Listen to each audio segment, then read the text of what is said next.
Morning every one. ഇന്നത്തെ ASAP online ക്ലാസ്സസിലേക്ക് എല്ലാവരെയും സ്വാഗതം ചെയ്യുന്നു. ഇന്ന് നമ്മൾ എടുത്തേക്കുന്ന കോഴ്സ് MA ഇംഗ്ലീഷിൽ നിന്നാണ്. And the subject is the Indian writing in English. എടുത്തേക്കുന്ന topic Amit Chaudhuri's essay poles of recovery. ഇന്നത്തെ സെഷൻ ഹാൻഡിൽ ചെയ്യുന്നത് പരശുരാമൻ സാറാണ്, doctor MN Parasuraman. Is the assistant professor of English from university college Trivandrum. Sir already നമുക്ക് sessions എടുത്തിട്ടുണ്ട്. So I welcome you sir for taking this session and also the audience. Handing over the session to you, sir. And I'll try to make it expansive. I'll try to contextualize this essay and the ideas in this essay in the larger context of Indian post-colonial discourse. I'll try to do my best. And I don't know whether I can speak for 60 minutes, but let's see. We'll see how it goes. So first of all, we need to look at the term, Indian writing in English. Even now, your paper or your course in MA English and even in BA is called Indian writing in English. People say British literature from this period to this period or that period to that period. People say American literature. People even say African and Caribbean literature, but somehow when it comes to India, it's Indian writing in English. Why not Indian English literature is the first question. The problem begins there. You need to start asking questions there to think about this whole thing. And then there was this thing, till the 70s, till 1978, I think that was the year of publication of Salman Rushdie's Midnight's Children. Till a little bit after that, there was this problem, this anxiety, what is English really doing in India? And why are so many writers in India writing in English? And this question has plagued our writers for a long time. Of course, after Midnight's Children and after that, things have changed a little. And today it's not a big deal. But this question was a big deal, and a lot of writers, Kamala Das, in her introduction, she launches into that explanation, right? That I speak 3 languages and dream in one and all that, then Partha Sarathi, he talks about his tongue in Indian chains in one of his poems. And then Jayanta Mahapatra, this was at a seminar. I don't know whether he has said this anywhere else on record, but he said, I'm not an English poet or even an Indian English poet. I am an Odia poet who happens to be working in English. And then, of course, you have Khushwant Singh, Khushwant Singh said, although I was born Punjabi and I'm familiar with Punjabi and Urdu and all that, but I would say my mother, because I'm most comfortable in English. Then you have A.K. Ramanujan. A.K. Ramanujan talks about his childhood and his past, his father being a math professor who was also an astrologer. And he says that I drew my sustenance from Tamil and Kannada and English culture. And it is impossible to say where one ends and the other begins. Okay. So many writers, I have named just 5 because I am not intimately aware of more, but then there are many, many writers, obviously, from the 19th century onwards who have been grappling with this question. And Amit Chaudhary, he says that this anxiety, this compulsive need to address the question about why am I writing in English? Why am I working in English when I am an Indian?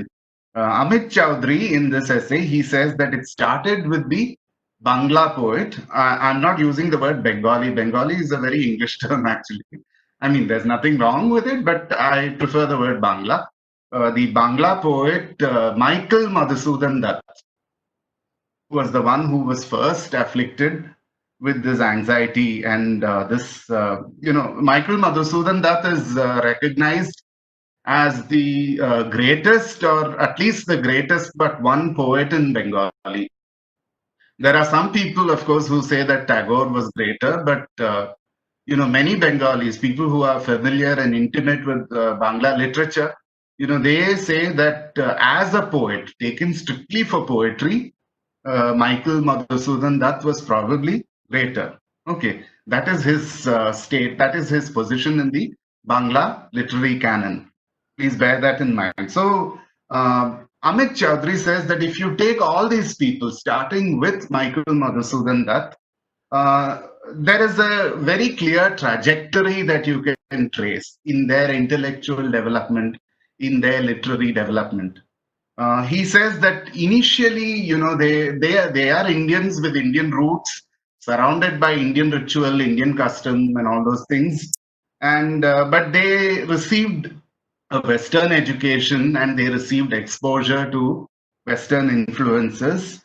And there was a pressure on them, unconscious or conscious or both, to embrace modernity and to try and see, what we needed to do with our culture, our traditions, our rituals to make them more modern and more civilized. It was partly due to that Western imperialist aggression, the aggression of the civilizing mission, which was used to justify colonization, and they faced this, and they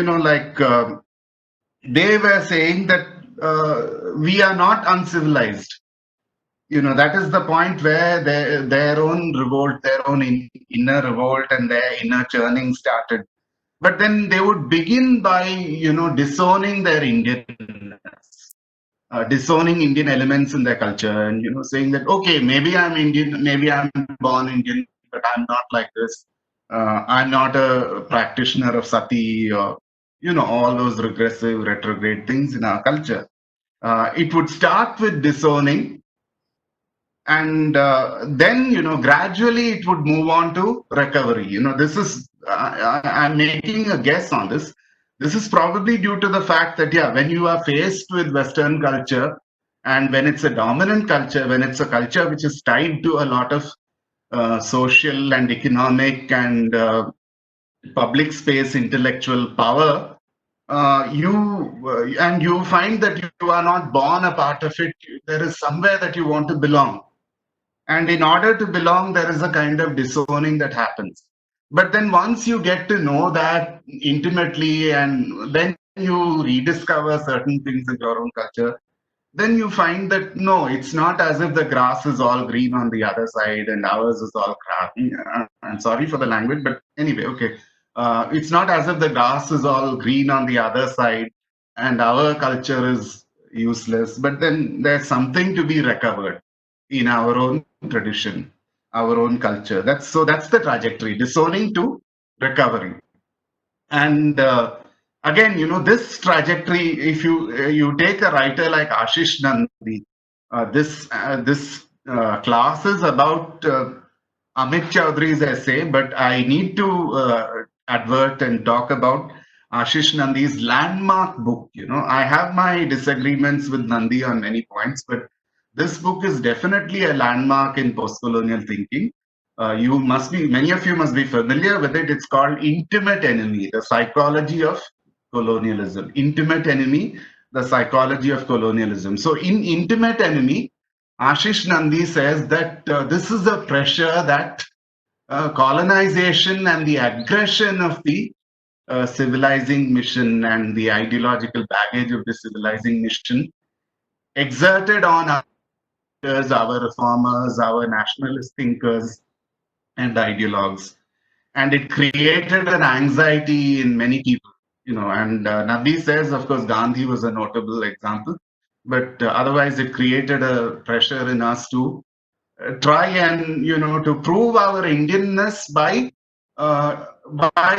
demonstrating, by taking certain aspects of our culture which we felt fit into the Western bill.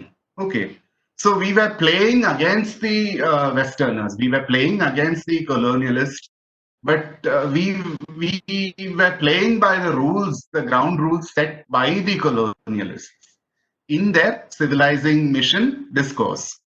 And that is why we fell into a trap, and we end up, unconsciously and unknowingly paying homage to the victor, to the colonialist. And that is why we become intimate enemies, because they are enemies, but then you have adopted their parameters and their yardsticks, and you are trying to show that, look, I am good enough even by your yardsticks. At the level of popular culture, Lagan does that. The film Lagan, they take a Western game, a very quintessential British game, cricket, and show that, yeah, we can play it too, and we can even beat you. But Nandi says that Gandhi and Tagore in certain works and many other nationalists, they don't do that. They don't have that headache, and they talk about Indian culture in its own terms. Anyway, this is just a digression to Nandi, but then I have brought it in, so that you will be able to more deeply and clearly think about what Amit Chaudhary is saying. So getting back to the trajectory that Amit Chaudhary talks about, disowning, and then a mental churning, and then recovery. Okay. So Amit Chaudhary, he says that when Michael Madhusudan Dutt was only a boy, Bengal already had a well-established Western intelligentsia. And this trajectory could be seen in a lot of people. And one notable example is, of course, the great social reformer, Raja Ram Mohan Roy, a great scholar, polyglot, multilingualist. He knew some 11 languages or something, Persian, Arabic, that Sanskrit. And, he started by disowning, by westernizing, by disowning rituals, child marriage, and the prohibition on widow remarriage, and idolatry, and various other social evils in the Indian society around him of his time. And but then later in life, he made an effort at recovery, and he wanted to recover the true, quote unquote, true Indian culture by looking at the Upanishads and founding the Brahma Samaj. Okay, the Brahma Samaj was actually an attempt to recover the best elements in Hinduism and in Hindu Indian culture, while abandoning the retrograde elements, and and taking good things from the West. Okay, and this process is understandable. There's nothing illegitimate about this. Even Ambedkar in the Annihilation of Caste, where he actually says that you need to throw out the Vedas and the Shastras, put the dynamite to them, and so on. Towards the end of the speech, actually, it was originally meant to be a speech, but the book, okay, Annihilation of Caste.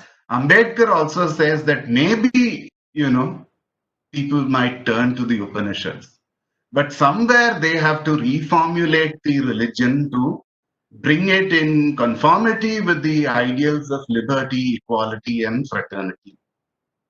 Otherwise you cannot hope to have Hinduism and annihilate caste. Okay.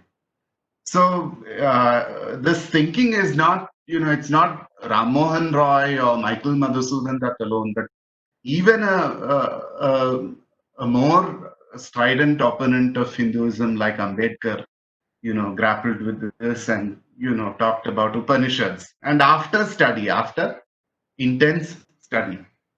Okay, so getting back to Michael Madhusudan Dutt, he converted to Christianity. He broke all the food and ritual taboos of his community and his region, and he started writing English poetry. And but in the 1850s, his career took a turn when he wrote this epic Bangla poem, which is still very respected in the canon, called Meghnad Bodh Kavya. Okay, basically, the narrative of the killing of Meghnad, the son of Ravan. Okay, Meghnad Bodh Kavya. And of course, Michael Madhusudan Dutt did it with the argument that, I'm not going back to my religion, but I cannot ignore the immensely beautiful and rich mythology of my of the culture of my birth.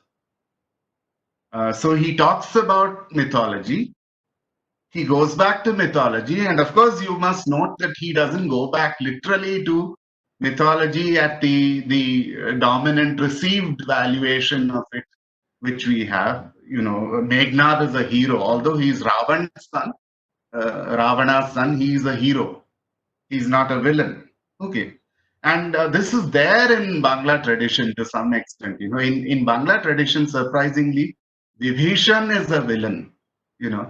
Though he supported Rama, and the traditional received wisdom on Ramayana says that he stood by the side of good and he was willing to even abandon his brother for the sake of good. But Bangla tradition does not buy that. It's not on.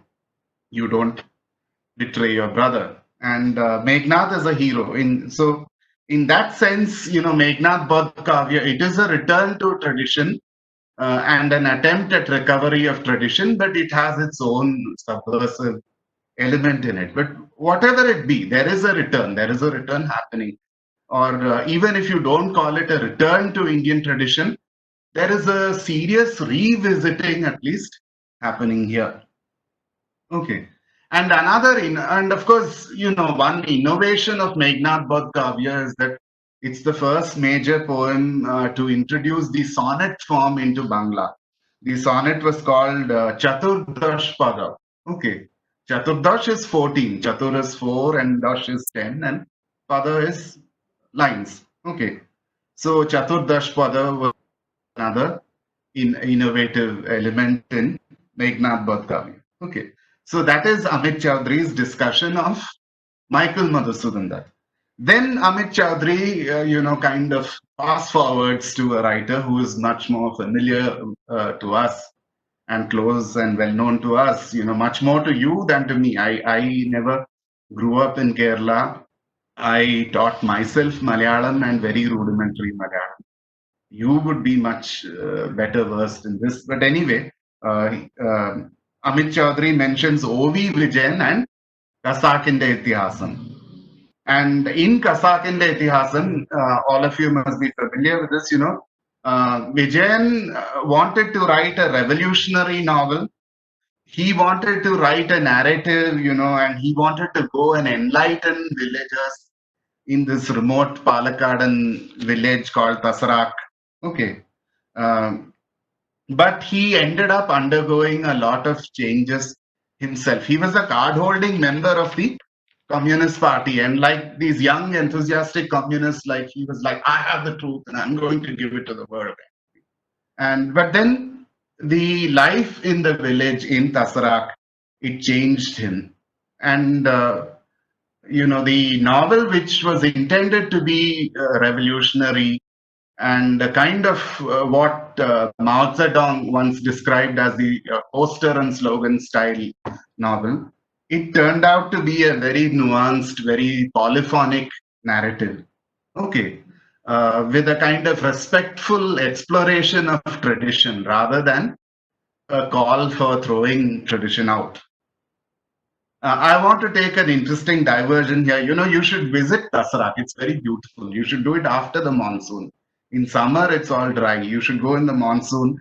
And the +2 students of the local government school there, they have undertaken a lot of initiatives to make it a kind of historical literary tourist village. And the house where Vijayan lived has been preserved, and there are people who can take you on a conducted tour, and a lot of exciting things are happening. So if you happen to go down to Palakkad sometime, you could check that out.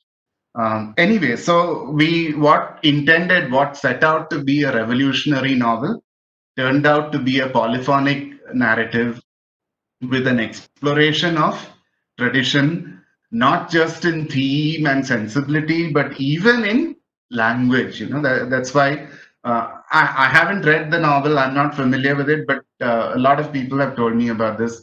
Where he gets into the idiom and the colloquium of the colloquial language of the Raudar community, the local Raudar community. Okay. So what begins, what Amit Chaudhary says, what begins as a disowning turns into a spiritual return. And Amit Chaudhary also insists that it was no accident at all that O.V. Vijayan had done an MA English just before he did these things, or he was doing an MA English at this time. Okay. Then Amit Chaudhary talks about other important Indian writers in Indian languages, okay, like O.V. Vijayan, who go through the same thing at different stages. One is the Urdu writer, Urdu now commonly identified as feminist or proto-feminist writer, Kuruttalain Haidar. Then the Kannada writer, U.R. Ananthamurthy. Then the Bangla writer, Mahashweta Devi, and the more recent Tamil writer, C.S. Lakshmi, who is known as Ambai. Okay. And then, of course, A.K. Ramanujan. A.K. Ramanujan, he had imbibed a lot of Tamil tradition and Kannada tradition. And, side by side with Western education and the influence of modernist and imagist poetry, William Carlos Williams in particular. And then he had gone abroad to the University of Chicago. And in Chicago, in the basement of the Joseph Regenstein Library, he discovered these ancient Tamil manuscripts. And he got into his career as an Indian, primarily Indian folklorist and an explorer of ancient Tamil tradition. And he came out with books also, with that English book, which is a translation of a lot of ancient Tamil poetry. Speaking of Shiva, there are some beautiful poems in there worth exploring. It's a translation of, sorry, not ancient Tamil poetry, I'm very sorry, of Kannada Shaivite poetry, speaking of Shiva. And he explored Tamil, he explored Kannada, and got into this. And this was all triggered by the holdings at the Joseph Regenstein Library of the University of Chicago, where he worked. And there is a quotation here from Amit Chaudhary, which I would like to read out. Okay. Quote, "The cleaving of the tongue is symptomatic. The cleaving of the tongue is symptomatic, again, of how disowning and recovery permeate and shape the creation of the vernacular, which in our literary history is a synonym for, rather than a counter to, the modernist sensibility. The cleaving of the tongue is symptomatic, again, of how disowning and recovery permeate and shape the creation of the vernacular, which in our literary history is a synonym for, rather than a counter to, the modernist sensibility." This is the quote. Okay.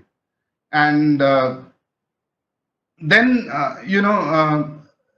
Amit Chaudhary goes on to discuss a writer who was somewhat different, who wrote in English and who talked about Englishness rather than Indianness, who derided Indianness to a great extent, very aggressively so. Nirad C. Chaudhary, particularly in his 1951 book, The Autobiography of an Unknown Indian. Of course, Nirad C. Chaudhary talks a lot of nonsense in a lot of places. I mean, he's an exciting writer, interesting, provocative, many things that a good writer should be. But then, you take Thy Hand, Great Anarch, and he talks absolute nonsense about, Assamese being a dialect of Bangla, Ohomia being a dialect of Bangla, and all that crap. Sorry for the language, but crap is crap, even coming from well-established writers. And Nirad C. Chaudhary was also not ambiguous in his mind about whom he was writing for. He was writing for the British. He was very clear about that. There was no heartburning, nothing in Indian chains out there. And he became a British citizen. He received a member of the Order of the British Empire. There was no ambivalence and all that. But then Amit Chaudhary insists that every sentence in that 1951 book, Autobiography of an Unknown Indian, resonates with the Bengaliness that Nirad C. Chaudhary was trying to disown. Okay. Unfortunately, Amit Chaudhary does not give a lot of quotations and illustrations to substantiate this point. But then he makes this point very strongly that even Autobiography of an Unknown Indian, which is an unabashedly colonialist, apologist, and Anglophile book, resonates with Bengaliness in every single sentence. Okay, which is a very serious charge if you look at it. And this takes you back to T.S. Eliot in Tradition and Individual Talent. When T.S. Eliot kind of warns us that where poets try to disown their literary ancestors most vigorously, the places in their writing where they try to do that, they actually end up asserting their ancestry and their tradition most vigorously. And apparently that seems to have come true in the case of Niraj Chaudhary and the Autobiography of an Unknown Indian. Okay. Then Amit Chaudhary says that if you look at this trajectory, disowning and mental churning and ultimately recovery, this is not an explicitly ideological trajectory. Okay, this is, this statement by Amit Chaudhary it's a little bit contestable.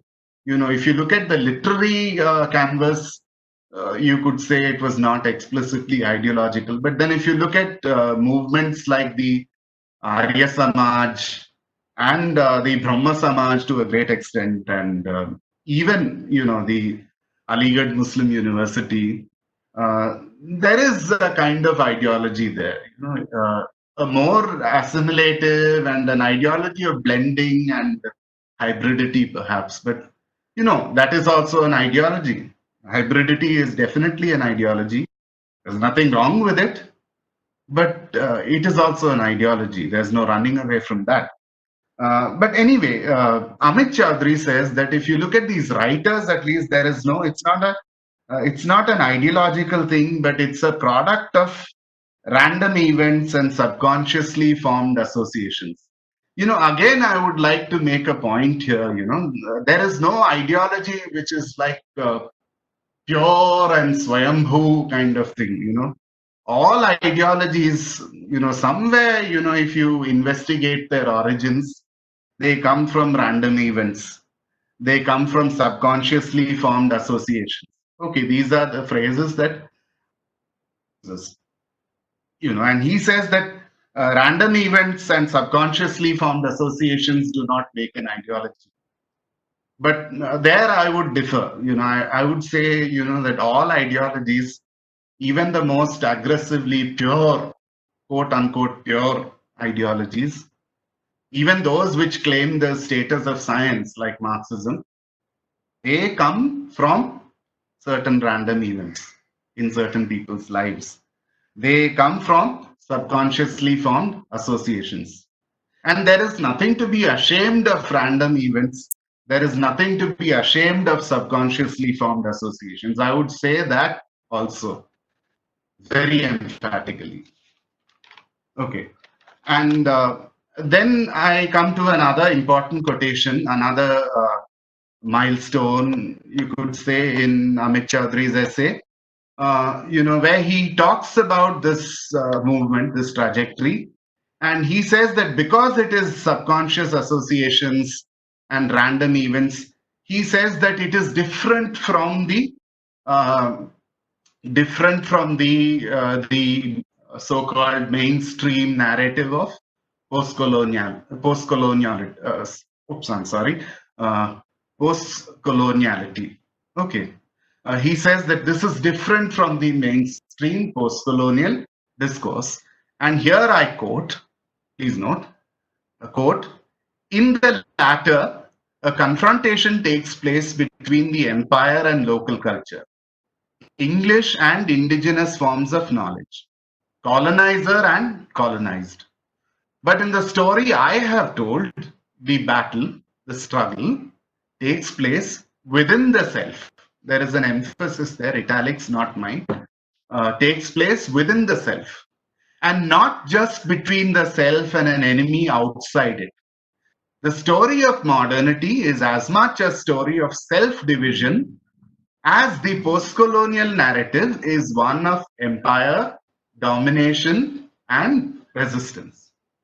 Okay, I repeat the quote once more. In the latter, a confrontation takes place between empire and local culture, English and indigenous forms of knowledge, colonizer and colonized. But in the story I have told, the battle, the struggle takes place within the self and not just between the self and an enemy outside it. The story of modernity is as much a story of self division as the post colonial narrative is one of empire, domination, and resistance. So, here what Amit Chaudhary is saying, he's basically what he is doing is he's trying to show that there is a kind of difference between post-colonial narrative, post-colonial discourse, okay, quote unquote, official post-colonialism, and his own exploration into subconscious associations and random events, which shaped a different kind of post-coloniality. Of course, he doesn't say different kind of post-coloniality, but I would say it's one kind and a valid kind, and again, here I would like to go back to Ashish Nandi, where, he says that when there is such a huge asymmetry in economic and military and territorial and propagandist power, this kind of resistance, which comes from random events, which comes from subconsciously formed associations, which comes from a kind of unconscious movement along the disowning to recovery trajectory, which is not a pitched battle on the ground, the face-to-face battle, but which is happening inside the mind at some other level. This is also very important. This is also invaluable. And in a situation of such intense and glaring power asymmetry, power in all its forms and spaces, power asymmetry, perhaps this kind of battle is more inevitable than the direct confrontational post-colonial discourse. That is what Ashish Nandi said way back in Intimate Enemy. And Amit Chaudhary also, at some level, he is also saying the same thing. Though, of course, he disowns the label of narrative of post-coloniality for what he puts forward in this essay. Okay. And then Amit Chaudhary goes on to say that the end of this self-division came with the publication of Midnight's Children by Salman Rushdie in 1981. Okay.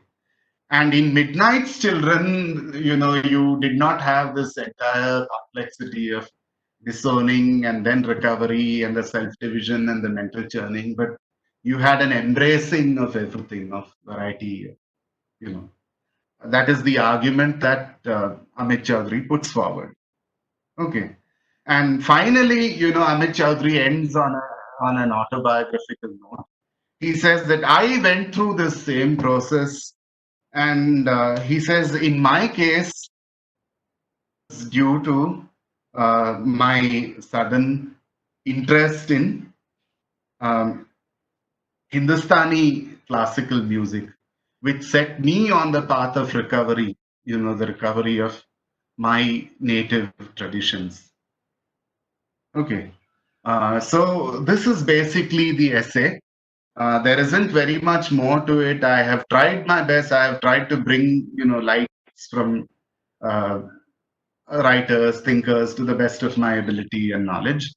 And this is the basic. These are the basic arguments of Amit Chaudhary's essay.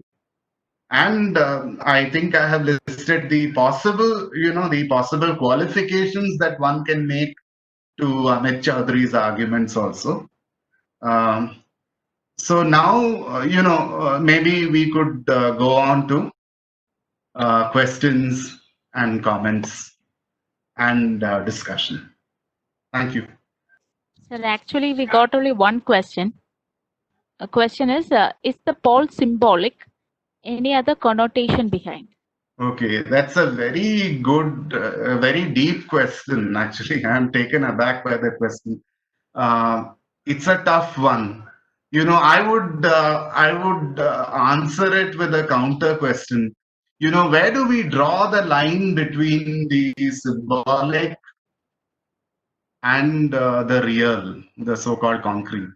These are all mental processes to a great extent. But then they have material ramifications also, you know, because to some extent at least, you know, we live in stories, as Meenakshi Mukherjee, another great thinker about the Indian English condition, once remarked.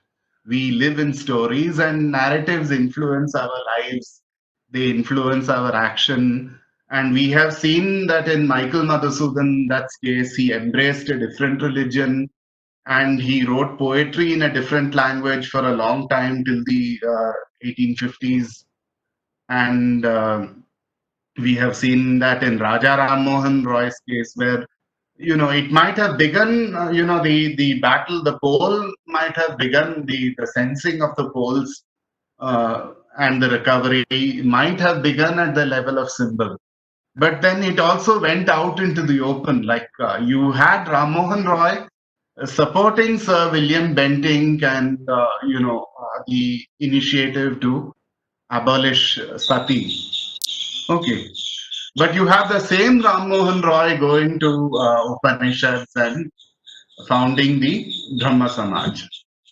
So in the field of post-colonial resistance, you know, the borderline between symbolic and real is very tricky.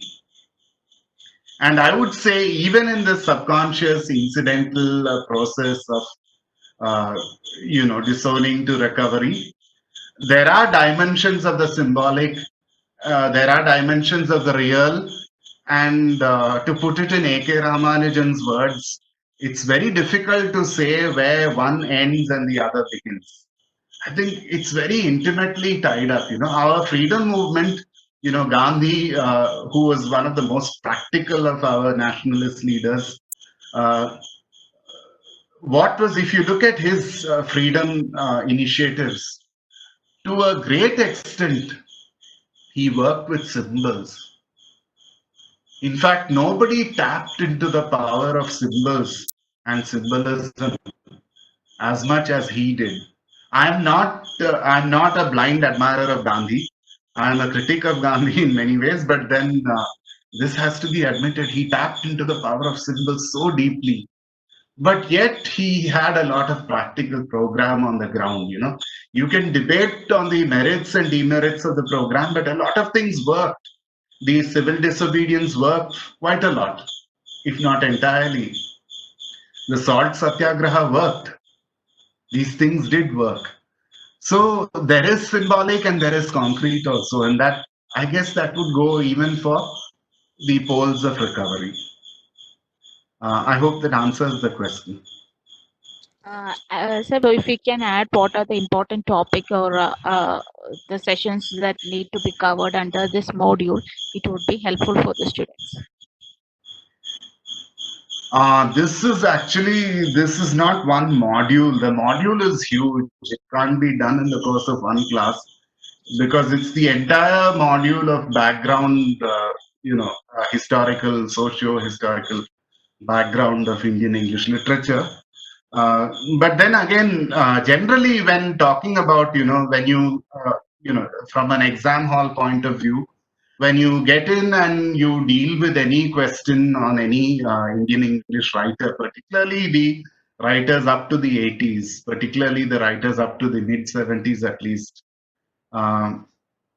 try to look for the dimension where this poles of recovery question comes in, and try to look at how they have approached, try to recall the ways in which they have approached the problematic of being writers writing in a foreign language, so-called foreign language, in the Indian context, and their engagement with Indianness, and the question of what is Indianness?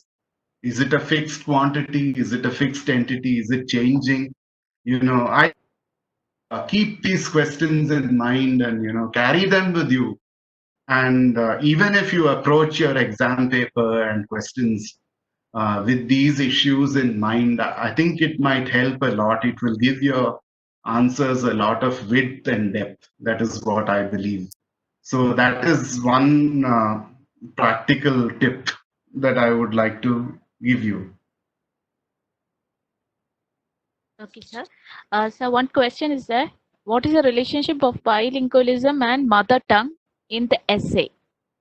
When there is a mother tongue and then there is an L2 or an acquired language, bilingualism becomes important. It is what is known as sequential bilingualism. You start with your mother tongue and then you go on to another language. But then because you get educated in that language and you read a lot, most of your printed, written or printed education happens to be in that language. In the mother tongue, the education is very oral to a great extent, or at least used to be. So there, the other language also becomes very important. It has a significant role to play, and the other language, the second language, in the sequential bilingual process, pushes you. That language and that way of looking at the world, which comes with the language. It's all a package that pushes you into looking at your mother tongue and your culture and trying to recover the nuances of your mother tongue and culture. Okay. And, we talk about one language and bilingual, meaning two languages. But again, languages themselves are not very monolithic. Again, going to O.V. Vijayan's Kasakinte Itihasam. At one level, yes, it's a Malayalam novel, one of the great milestones of Malayalam literature, in fact. But is it about one Malayalam? Even within that, there are so many Malayalams, there are so many nuances, depending on who is speaking and what they are expressing, whom they are speaking to, depending on all these things. So there are nuances on both sides, of the bilingual thing. So bilingualism, mother tongue comes generally first in the sequence in the bilingual path. But then, it's not a linear journey. It's not a journey of no return, but it's a circular journey. And in fact, you keep going round and round in circles. You come back from the second language to the mother tongue and its traditions. But then, because you are formally educated in the second language, you keep going back to points of reference there again. And, you keep going back and forth between languages. And it's a kind of, a very complex and expansive kind of ongoing code switching which keeps happening within your mind, not just between two linguistic codes, but between two cultural codes. So it's bilingualism in a very broad sense. So one Yes. question is, what is your take on the scope of non-fiction Indian English works? Yeah, I would say it's tremendous. Of course, I'm speaking from a personal bias also. I read more of fiction than non-fiction. I have a weakness for non-fiction. Fiction comes secondary. After non-fiction comes short stories and then poetry and then novels. I don't have the patience for novels. It's a shameful admission that I have to make. But then, yeah, it takes a lot of myself through a novel. So I definitely have a pro non-fiction bias. But yeah, non-fiction is very important because non-fiction is what a lot of people are reading these days. A lot of people, particularly outside the discipline of English studies. software professionals, a lot of people, if they are reading fiction, they are reading the fast, the fast moving Chetan Bhagat kind of fiction, selling like hotcakes. But they are reading a lot of non-fiction. So there is tremendous scope for non-fiction to reach out to people in the Indian English context. So it's tremendous. It's very promising. And but then again, I would like to insert a problematic here. Even the line between fiction and non-fiction can be a little tricky. You take one Chetan Bhagat novel, India 2020, I think it's called. I'm bad at remembering, but it's about this engineering college in Varanasi, started by a failed IIT aspirant. There is so much realism there. It's very real. It could really be happening. But it is fiction. Technically, it's definitely fiction. So there is no telling, where you can learn about reality from fiction and where you might end up entering the realm of fiction in so-called non-fictional writing.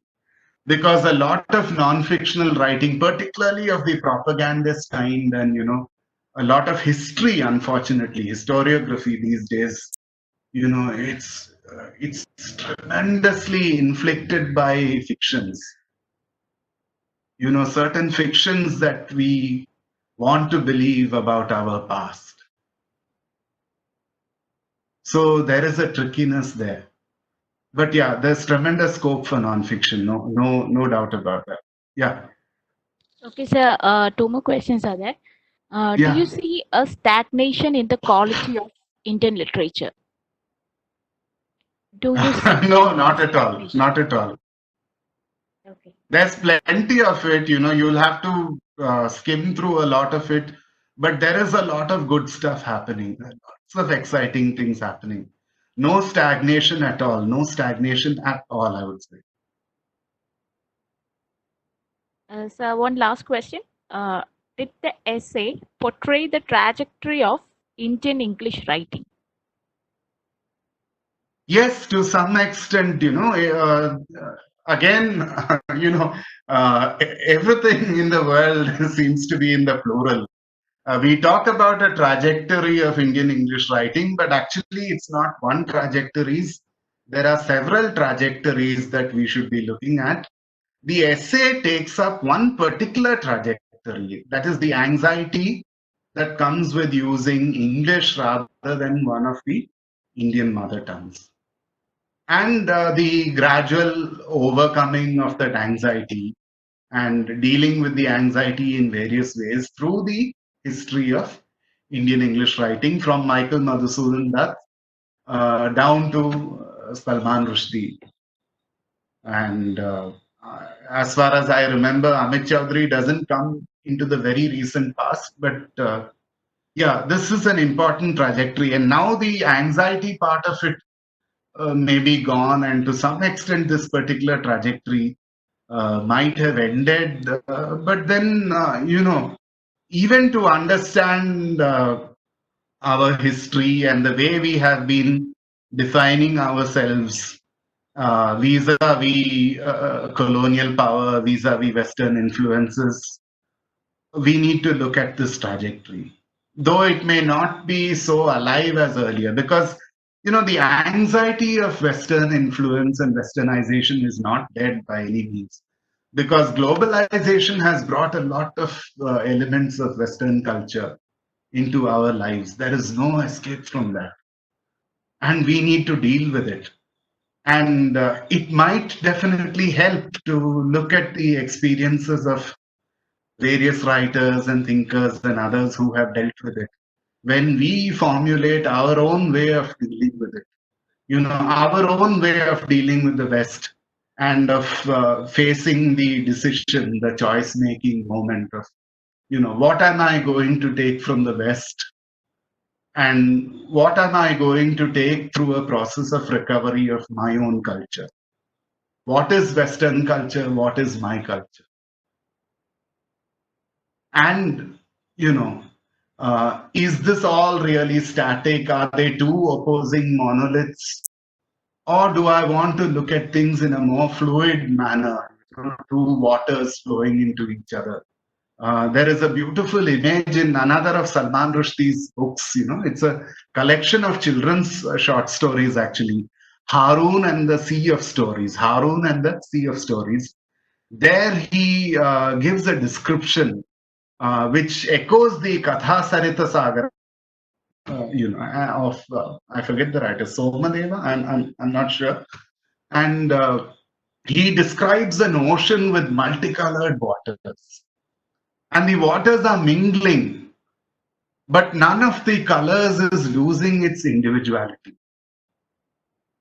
So even when we talk about Western culture, Indian culture, disowning one culture and recovering the other, or vice versa, maybe we could borrow something from this writing by this writer, these multicolored waters in a multicolored ocean, and he's the writer who comes after the anxiety phase is over. This is after Midnight's Children. Okay, so one more question is that what do you like most in this essay, and what is the style of the essay? It is a simple essay. I like the simplicity of style, and I'm giving a very practical and crude answer. I have summarized a lot of stuff, and generally when it's theory, I've had to literally do headstands to do it. With Amit Chaudhary's essay, I didn't have to do that. It was pretty easy for me to make a summary of it. That is one thing. That's what I like. I think that's very important, by the way. And what was the second part of the question, ma'am? I'm sorry. Could you repeat? What is the style of the essay? Yeah, it's a simple style, and it's a very important exploration which is happening. It's a very important piece of, I won't say piece, but I will say a very important stretch of the historical river that is being explored and negotiated and brought into our notice. So it's very significant. It is very significant.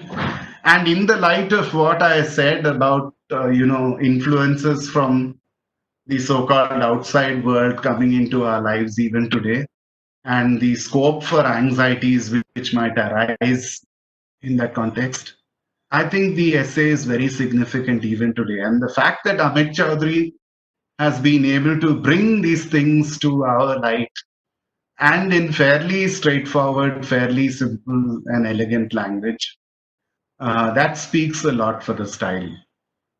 So the same person has added one more line. I just read it out. Structural reference of the essay. That's what it is given. Okay, structural reference is I can give a recap. He begins by very straightforwardly introducing this problem, which Indian English writers have faced, about, when they are accosted with the question, why don't they write in their own language? Why do they write in English? And he goes into the history, pretty far back, all the way up to Michael Madhusudan Dutt and the mid 19th century, about how writers have tried to deal with this question and address this question. And he goes on to recognize that there is an important trajectory here of a process of disowning, gradually followed by recovery. He illustrates this process in Michael Madhusudan Dutt and O.V. Vijayan, and briefly touches upon it in others also, Kuruttlain Haidar and other writers whom I have named. And then he makes a very pointed note on the fact that this particular trajectory and these thought processes should be distinguished from the so-called mainstream post-colonial discourse, which is a more frontal confrontation of the colonialist discourse. And he pinpoints to the fact that there are subconscious or unconscious thought processes and accidental events in this. It's not the conscious formulation of an ideology, but something that is happening more unconsciously. And then he talks about one writer who is apparently an exception to this trajectory, Nirad C. Chowdhury, and he discusses Chowdhury, of course, only to say that, Chowdhury also does not escape this altogether. Okay. And then finally, he kind of announces a historical end to this trajectory when he mentions Midnight's Children, and when he says that in Midnight's Children, nothing is either disowned or recovered, all is embraced. Nothing is either disowned or recovered, all is embraced. And then finally, he gives a kind of autobiographical sign off, and he says that my own recovery of my with an almost overnight interest and fascination that I developed for Hindustani classical music. Okay, so that is the structure. Okay, sir. So that was a last question. So we will wind up right now. Thank you, sir. Thank you so much for taking this session. It was quite an interesting one. Thank you, sir. Thank you I for thank joining. you and I thank all the attendees. And I particularly would like to thank the people who asked those questions. Those are amazing questions. I really wish I had you in my physical classroom also. Thank you, sir. Thank you. Thank you so much, Team ASAP and attendees. Thank you.